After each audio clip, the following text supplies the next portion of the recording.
नमस्कार दोस्तों, जय माता दी। तो दोस्तों, गुरुजी ने बताया कि नवरात्रि में मैं कन्या पूजन के दिन भूलकर भी मत देना। कन्याओं को यह एक चीज और ना माता रानी रुष्ट हो जाएंगे और श्राप दे देंगे। तो आइए जानते हैं वो कौन सी चीज है जो कन्याओं को नहीं देना है। तो दोस्तों, पूजा गुरुजी ने बताया कि कन्या पूजन के दिन किन किन बातों का ध्यान रखा जाता है। तो चलिए दोस्तों जानते हैं।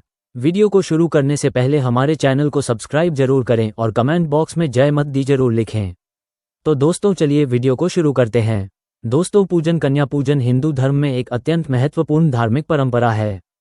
इसे विशेष रूप से नवरात्रि के दौरान अष्टमी या नवमी तिथि पर किया जाता है। इस पूजन में 2 से 10 साल तक की छोटी कन्याओं को मां दुर्गा के 9 रूपों का प्रतीक माना जाता है और उन्हें पूजकर भोजन कराया जाता है। सरल भाषा में कहें तो कन्या पूजन का अर्थ है छोटी कन्याओं में मां दुर्गा के दिव्य रूप की पूजा करना। यह आस्था, श्रद्धा और सेवा भाव से किया जाने वाला पर्व है।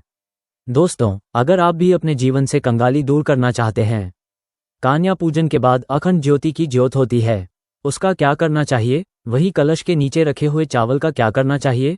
नारियल का क्या करना चाहिए? संपूर्ण जानकारी आपको ऐसी गलतियों के बारे में बताएंगे जिनको करने से आप अपने आप को बचा सकते हैं, जिससे आपको माता रानी के क्रोध का सामना नहीं करना पड़ेगा और माता का आशीर्वाद भरपूर आपको मिलता रहेगा। क्योंकि दोस्तों, अष्टमी नवमी के दिन कुछ लोग जो है अपने घर के रीति रिवाजों के हिसाब से कन्या पूजन करते हैं।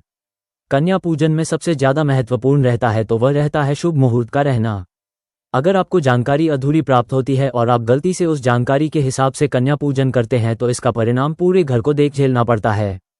इसीलिए हम आपकी जानकारी के लिए यहाँ बड़े ही मेहनत के बाद शुभ मुहूर्त और पंचांग ज्योतिष गणना के आधार पर बताने वाले हैं।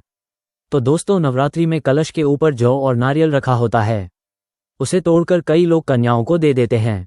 क्या ऐसा करना सही रहता है या इसे गंगा में विसर्जित करना चाहिए? और नवरात्रि के अंतिम दिन ऐसी कौन सी गलती है जिनको भूलकर नहीं करना चाहिए? गलती से भी कन्याओं को ऐसा खाना खिलाने से पूरा घर बर्बाद हो जाता है। इस बार नवरात्रि 9 नहीं बल्कि पूरे 10 दिन की है, जो तो अष्टमी के या नवमी के इस पावन पर्व पर जब आप नवरात्रि में 9 कन्याओं को यानी कि 9 कन्या स्वरूपों को भोजन कराते हैं तो वह भोजन माता के अंश मात्र चला जाता है। ऐसे में 9 कन्याएं माता का स्वरूप मानी जाती है। तो कन्या पूजन करने से समस्त पाप, कष्ट, पीड़ा, पितृदोष, राहु दोष, मंगल दोष सब दूर होते हैं। यहाँ तक कि घर की कंगाली दूर हो जाती है। जिनको संतान की प्राप्ति नहीं होती है वे सच्चे हृदय से दोनों दंपति अपने हाथों से कन्याओं का पूजन करें और कन्याओं को उपहास स्वरूप यह एक चीज जरूर दें। और जब आप यह वस्तु दें उस समय अपनी कामना को जरूर बोले। आने वाली अगली नवरात्रि तक आपको खुशखबरी प्राप्त हो जाएगी।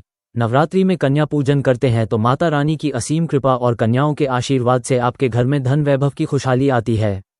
हर बार माता जो होती हैं अपनी सवारी बदल देती हैं, परंतु इस बार माता की सवारी हाथी की है, जो कि हाथी पर सवार होकर पृथ्वी लोक पर आई हुई है। हर भक्त के घर में माता रानी इस हाथी की सवारी को लेकर भ्रमण करती है। जिनके घर में भ्रमण करती हैं, जिनके घर में माता का आदर होता है, वहां पर माता अपना डेरा डाल देती है। हाथी पर सवार होकर आना सबके लिए शुभ संकेत लाता है और नवरात्रि इतनी ज्यादा खूबसूरत, दुर्लभ, मंगलकारी आपके लिए बन जाती है। इस बार जो नवरात्रि है वो पूरे 140 वर्ष के सुसंयोग के बाद में आए हैं। ऐसा अद्भुत संयोग कई वर्षों के बाद देखने को प्राप्त होता है। देखिए, आप सभी को पता है ये साल 2025 बहुत ही ज्यादा भयंकर साल है। ऐसे में दुर्गा विसर्जन कैसे करना है और अष्टमी नवमी तिथि की पूजा का विधान है वह हम आपको पहले बताएंगे और उसके बाद हम आपको बताएंगे उपाय और फिर बताएंगे नवरात्रि में कन्या पूजन के समय कन्याओं को क्या खिलाना चाहिए। देखिए, इस बार जो नवरात्रि है वो 22 सितंबर सोमवार से प्रारंभ हुई थी, जो कि 1 अक्टूबर को समाप्त होने जा रही हैं। तो ऐसे में कन्या पूजन का विधान आपके जीवन को और भी ज्यादा अलौकिक करने वाला है। दोस्तों, कई लोग अष्टमी के दिन कन्या पूजन करेंगे तो कई लोग नवमी तिथि के दिन कन्या पूजन करेंगे। दोस्तों, कन्या पूजन करने से पहले हमें अपने घर में माता रानी की विधि विधान से पूजा करनी होती है। घर में हवन करना होता है, उसके बाद ही लोग अपने घर में कन्याओं को बुलाते हैं। तो अगर आप भी यह सोच रहे हैं कि कन्या पूजन करेंगे तो इस बात का ध्यान रखिएगा। सबसे पहले जब आप अपने घर में कन्याओं को बुलाएं तो उनके चरण धोइएगा। दोनों ही दंपति एक साथ मिलकर कन्याओं के चरण धोते हैं तो माता रानी प्रसन्न होती हैं। इसके बाद एक साथ स्थान पर उनको बैठा दीजिएगा और कन्याओं के माथे पर तिलक लगाकर उनके हाथ में कलावा बांध देना। उन्हें हलवा पूरी खिलाना। इसके बाद जो भी उनसे बन सके, आप जो भी सामर्थ्यवान हो उस हिसाब से दान, दक्षिणा या गिफ्ट उनको देकर उनका आशीर्वाद प्राप्त करना। परंतु यहाँ शर्त यह है कि किसी भी कन्या को पैसे मत देना। जो भी उनकी जरूरत की चीजें हैं उसे केवल उनको वही लाकर जरूर दीजिएगा। इस बार जो कन्या पूजन का मुहूर्त है वह क्या रहने वाला है? तो कई लोग साधक जो होते हैं विशेष रूप से महाअष्टमी और महानवमी के दिन कन्या पूजन का आयोजन करते हैं। इस वर्ष अश्विनी मास के शुक्ल पक्ष की जो अष्टमी तिथि है वो 29 सितंबर को शाम 5 बजे से आरंभ होगी, जो 30 सितंबर को शाम 5:06 पर समाप्त होगी। इसके बाद नवमी तिथि आरंभ होगी जो 1 अक्टूबर को रात 7:09 पर है। तो महाअष्टमी 30 सितंबर को है और महानवमी 1 अक्टूबर को है। 1 अक्टूबर को अब आप सभी को अच्छे से पता चल गया।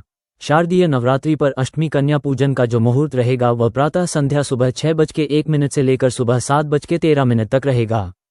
तो दूसरा मुहूर्त आपको 8:41 से दोपहर 1:11 तक प्राप्त होगा और अभिजीत मुहूर्त 11:57 से दोपहर 12:55 तक प्राप्त हो रहा है। तो वही महान अब ध्यान से सुनिएगा। नवमी के दिन कन्या पूजन करने वाले लोग महानवमी पर कन्या पूजन का जो शुभ मुहूर्त है वह सुबह 7:37 से शाम 5:36 तक रहेगा और सुबह 5:11 से सुबह 6:24 तक प्रातः संध्या का समय रहेगा। रवि योग इस दिन सुबह 8:06 से 2 अक्टूबर को सुबह 6:15 तक रहने वाला है।